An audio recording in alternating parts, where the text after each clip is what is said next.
എനിക്ക് തോന്നി ഞാനൊന്ന് തിരിഞ്ഞു നോക്കുകയാണെങ്കിൽ അതെല്ലാം തുടങ്ങുന്നത് ഏതാണ്ട് ഒരു 4ാം ക്ലാസ്സിലൊക്കെ പഠിക്കുന്ന സമയത്ത് തന്നെ വായന തുടങ്ങുന്നുണ്ട്. വായന എന്ന് പറഞ്ഞു കഴിഞ്ഞാൽ അന്നത്തെ ആനുകാലികങ്ങൾ, മനോരാജ്യം, മംഗളം തുടങ്ങിയ ഞങ്ങളുടെ അമ്മ വാങ്ങി വായിക്കുമ്പോൾ അതിനകത്തുള്ള ചെറിയ കാർട്ടൂണുകളോ അല്ലെങ്കിൽ കുഞ്ഞു കുഞ്ഞ് എന്തെങ്കിലുമൊക്കെയോ നമ്മളൊരു കൗതുകത്തിൻ്റെ പേരിൽ വായിക്കും, അല്ലെങ്കിൽ ബോബനും മോളിയും വായിക്കും തുടങ്ങിയ ചെറിയ രീതിയിൽ നമ്മൾ വായന തുടങ്ങുന്നു. അപ്പോൾ എൻ്റെ ചേട്ടൻ ലൈബ്രറിയിൽ മെമ്പർഷിപ്പ് എടുത്ത് അദ്ദേഹം പുസ്തകം എടുത്തുകൊണ്ട് അത് ഡിറ്റക്റ്റീവുകൾ ഈ വാരികകളിലും ഉണ്ട്, ചില തുടരൻ ഡിറ്റക്റ്റീവ് നോവൽ. ഇത് ഓരോന്നും ഞാൻ ആകാംക്ഷയോടെ വായിക്കും. അപ്പോൾ അടുത്ത ആഴ്ചത്തെ അറിയാൻ വേണ്ടി അമ്മയോട് നിർബന്ധിച്ച് അടുത്ത ദിവസം ആ ഇറങ്ങുന്ന സമയത്ത് ഓടിച്ചെന്ന് ഞാൻ കടയിൽ നിന്ന് വാങ്ങിക്കൊണ്ട് വരും. ചിലപ്പോൾ രാത്രിയിൽ എല്ലാവരും ഉറങ്ങുന്ന സമയത്തൊക്കെ ആയിരിക്കും നല്ല പേടിപ്പെടുത്തുന്ന സാധനങ്ങളൊക്കെ വായിച്ച് കിട്ടി വിറച്ച് വായിച്ച് അയ്യോ ആരെങ്കിലുമൊക്കെ ഉണർന്നിരുന്നെങ്കിൽ എന്ന് വിചാരിച്ച കാലഘട്ടമുണ്ട്. അപ്പോൾ അവിടെ നിന്ന് വീണ്ടും വരുമ്പോൾ ചിലപ്പോൾ ഞാൻ അടുത്തത്തെ ജനപ്രിയ നോവലുകളായി കടന്നു പോകുന്നുണ്ട്. മുട്ടത്തോർക്കിയായാലും കാനമായാലും അന്നത്തെ കാലഘട്ടത്തിൽ ഇത് കടന്നു പോകുന്നു. പിന്നെ 7ാം ക്ലാസ്സിലൊക്കെ വരുമ്പോൾ ഞാൻ ഒരു ലൈബ്രറിയിൽ സ്വയം മെമ്പർഷിപ്പ് എടുക്കുന്നു. അവിടെ കാണുന്ന എല്ലാ പുസ്തകങ്ങളും ഒരു വേർതിരിവും ഇല്ലാതെ എടുത്ത് വായിക്കുന്നു. ആ കൂട്ടത്തിൽ തകഴിയും കേശവദേവും അതുപോലെ വിദേശ റഷ്യൻ സാഹിത്യത്തിൻ്റെ കരമസോ ബ്രദേഴ്സിൻ്റെ അതുപോലെയുള്ള പുസ്തകങ്ങളുടെ മലയാളം വിവർത്തനങ്ങളൊക്കെ ഞാൻ അറിയാതെ വായിക്കുകയാണ്. പക്ഷെ ഇത് എഴുതിയത് ഇന്നാരാണ് എന്ന ബോധ്യത്തോടെയല്ല ഞാൻ വായിക്കുന്നത്.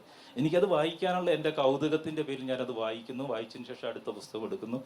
പിന്നീട് വായനയെ കുറച്ചുകൂടി ഗൗരവത്തോടു കൂടി കാണുന്ന ഒരു കാലഘട്ടത്തിൽ വീണ്ടും ഈ ഓരോ എഴുത്തുകാരുടെയും പേര് നോക്കി വായിക്കാൻ തുടങ്ങുമ്പോഴാണ്, ഞാൻ വായിച്ചു വരുമ്പോഴാണ് മനസ്സിലാക്കുന്നത് ഞാനിതൊക്കെ എൻ്റെ ചെറിയ പ്രായത്തിൽ 7ാം ക്ലാസ്സിലും 8ാം ക്ലാസ്സിലൊക്കെ വായിച്ചു കഴിഞ്ഞതാണല്ലോ എന്ന് മനസ്സിലാകും.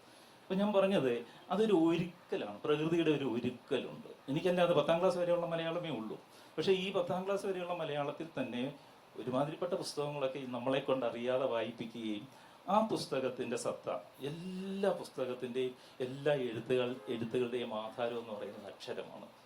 51 അക്ഷരം മലയാളത്തിലെ ഈ 51 അക്ഷരത്തിൻ്റെ പെർമ്യൂട്ടേഷൻ കോമ്പിനേഷൻ അല്ലാതെ വേറൊന്നുമില്ല.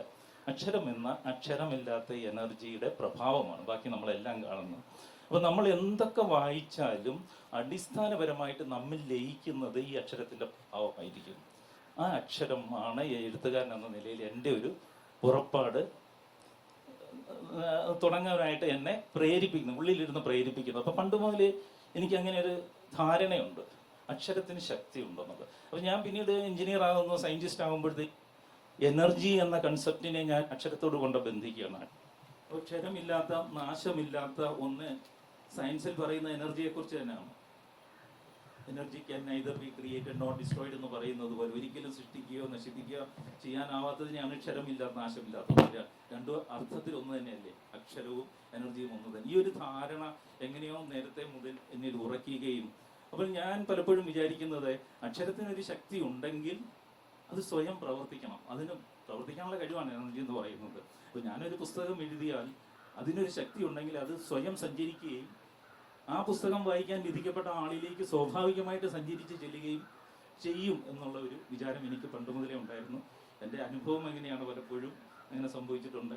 അങ്ങനെയാണ് യാത്ര തുടങ്ങുന്നത്. പുറപ്പാടിൻ്റെ പുസ്തകം എന്നെ കൊണ്ട് പ്രത്യേക സാഹചര്യത്തിൽ, ഒരുപക്ഷെ നമ്മുടെ സംസാരത്തിനിടയിൽ കടന്നു വരുമെങ്കിൽ ഞാൻ അതേക്കുറിച്ച് സംസാരിക്കാം. ഇങ്ങനെ പുറപ്പാടിൻ്റെ പുസ്തകം എന്ന ആദ്യ നോവൽ എഴുതുവാൻ പ്രേരണയാവുന്നു. ഒരു സുഹൃത്തിൻ്റെ കല്യാണത്തിൻ്റെ, സഹോദരിയുടെ കല്യാണം കൂടാനായിട്ട് ഒരു ഐലൻഡിൽ ചെല്ലുമ്പോൾ, ഒരുപാട് സ്ഥലത്ത് പറഞ്ഞിട്ടുള്ളത് ഞാൻ ആവർത്തിക്കുന്നില്ല, യാദൃശ്ചികമായിട്ട് ഇതുവരെ ഞാൻ കണ്ടിട്ടില്ലാത്ത തരത്തിലുള്ള ഒരു ഒറ്റപ്പെട്ട ഐലൻഡ്, കൊച്ചിയിലുള്ള ഒരു ഐലൻഡിൽ അവിടുത്തെ ആൾക്കാർ അവരുടെ വിശ്വാസങ്ങൾ, ജീവിത രീതികളൊക്കെ കാണുമ്പോൾ എൻ്റെ ഉള്ളിൽ ഇവിടെ എന്തോ എനിക്ക് വേണ്ടി ഇരിക്കുന്നുണ്ട്, പ്രകൃതി ഒരു ഭൂമിക ഒരുക്കി വെച്ചിട്ടുണ്ടെന്നുള്ള തോന്നൽ ഉണ്ടാവുന്നിടത്ത് നിന്നാണ് ഞാൻ ആ നോവല്